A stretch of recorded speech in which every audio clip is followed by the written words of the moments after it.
The Gospel of Luke recounts the last moments of the earthly life of Jesus. He's flanked on either side by two criminals. One criminal mocks Jesus. One of the criminals who hung there hurled insults at Jesus. He mocks, "Aren't you the Messiah? Save yourself and us." It wasn't a request. He wasn't asking God for salvation or help. It wasn't him acknowledging the power of Jesus. It was sarcasm. He was trying to be funny. He was mocking him. But the other criminal rebukes the first criminal, and he says, "Don't you fear God, since you are under the same sentence? We are justly punished, for we are getting what our deeds deserve. But this man has done nothing wrong." Then that criminal makes a request. "Jesus, remember me when you come into your kingdom." And then Jesus answers him, "Truly, I tell you, today you will be with me in paradise." I want to think for a minute about the two criminals. These two criminals represent all of humanity. We are either one criminal or the other, because we're all guilty and we're all dying. We're all under the sentence of death, and death is what we deserve. And we are confronted by God. And how do we respond to God, given the situation we find ourselves in? So the first one, the mocker, the one who does not repent. Again, he doesn't just reject God. He mocks God. He's sarcastic. Sarcasm is the last refuge of those who are weak, vulnerable, and scared. If you are weak and you are powerless to fight back, you can build a thick wall around your heart and ego. Sarcasm protects you. It's a way of protecting the most vulnerable part of yourself, your heart, your hope. And sarcasm is a way of saying to the world, "I don't care. I care for nothing. Everything is a joke to me. I make fun of everything. I laugh at the world. It's nihilism. So go ahead. Do your worst. I can't be hurt."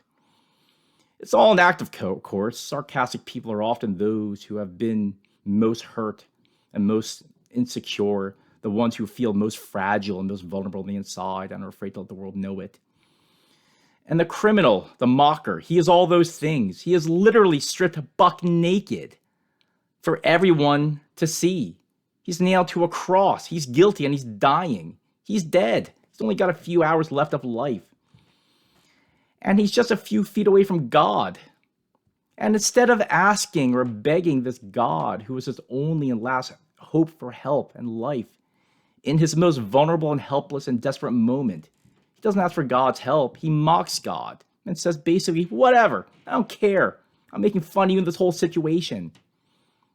And maybe he's been disappointed and hurt, and he's been let down so many times. He's afraid to ask for help and open himself up to God. And so he protects himself, making himself look strong and defiant, which is absurd because he's anything but strong, defiant, or powerful, independent. He's literally naked, dying on the cross.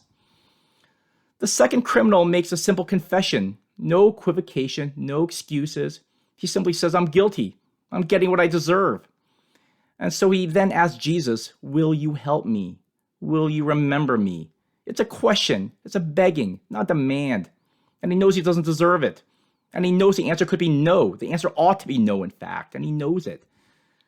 But Jesus says, "Yes, I will save you. Today you will be with me in paradise." That option was available to the first criminal, the mocker. But why didn't he take it? Why didn't he even make an ask? Because he was proud. In asking, he would be vulnerable before God, and he would not be vulnerable. He would never show any vulnerability. And I think he was afraid of being disappointed by God. So he would not allow himself to be in a position to be disappointed by God or anyone else. I wonder if we're ever like that. I wonder if we think that God's love is stingy. And he's going to disappoint us or hold back. He'll only give us a little bit or nothing at all. And so we wrap ourselves, our most vulnerable selves, in armor. The armor that keeps us from being disappointed. If that's so, then that's sad.